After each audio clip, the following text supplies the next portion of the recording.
Welcome back. Trade, investment, tourism, and perhaps poaching issues are some of the mutual matters of interest between the Bahamas and the Dominican Republic, and that's why Prime Minister Philip Davis is in that country's capital, Santo Domingo, today. He was there attending the swearing-in ceremony of President Luis Abdinar, who has been returned for a second term. The Prime Minister will return to the Bahamas tomorrow, that's Saturday. Mr. Davis was advised by doctors to take a 3-day break earlier this week as he continues to recover from surgery to repair a sciatic nerve that was causing pain and discomfort in his legs. Police are currently conducting an investigation into 5 armed robberies that occurred in the capital, one on Grand Bahama overnight. The first incident occurred around 8:15 a.m. on Thursday on Alexandria Boulevard in Nassau Village, where the victim was robbed of his blue 2008 Honda Odyssey by a lone gunman as he arrived at his residence. The second incident occurred shortly before 9 p.m. on Thursday at Starbucks at Harbor Bay Shopping Center, that's on East Bay Street.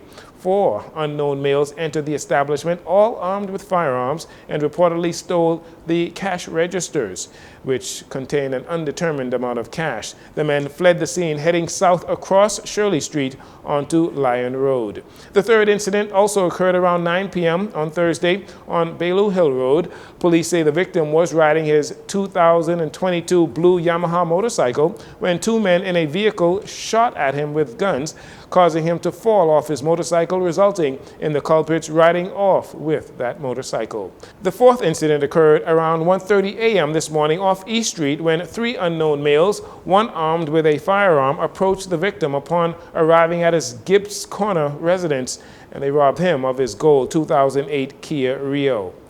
Meanwhile, police on Grand Bahama are investigating an armed robbery as well. That incident took place at a business establishment located on East Mall and Ponciana on Thursday. Police say around 4 p.m., 2 unknown males armed with firearms entered and robbed the establishment of an undetermined amount of cash before fleeing in a white Kia Soul. Officers discovered the vehicle abandoned. Further inspection revealed that the vehicle had been stolen during a previous robbery on Thursday, August 8th. Police are actively searching for the suspects involved in all of those robberies.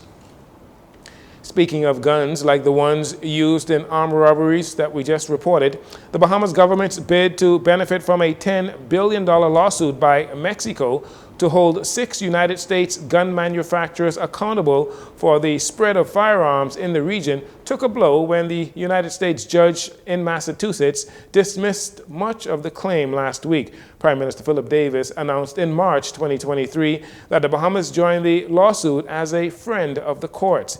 U.S. District Judge Dennis Saylor ruled that Mexico had not provided concrete evidence that any of the 6 companies or their activities were connected to any suffering caused in Mexico or any other countries in the region like the Bahamas by those guns manufactured by those companies. Antigua and Barbuda, St. Vincent and the Grenadines, Trinidad and Tobago, they also had joined in the appeal as friends of the court.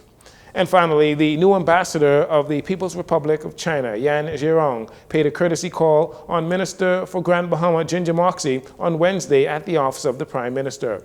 Also in attendance was Acting Permanent Secretary of the Ministry of Tourism, Investments and Aviation, Lisa Adderley Anderson. Meanwhile, on Tuesday this week, Ambassador Zhirong was a guest of Foreign Minister Fred Mitchell at the Fox Hill Day celebrations. You can see her here enjoying. She was mixing and mingling with the locals. Ambassador Zhirong recently said China would be happy to assist the Bahamas and the Ministry of Agriculture in developing rice crops after the Minister of Agriculture, Jomo Campbell, asked for assistance. And that'll do it for your JCN Evening News. Once again, I'm Jarino Saunders. Thank you so much for joining us.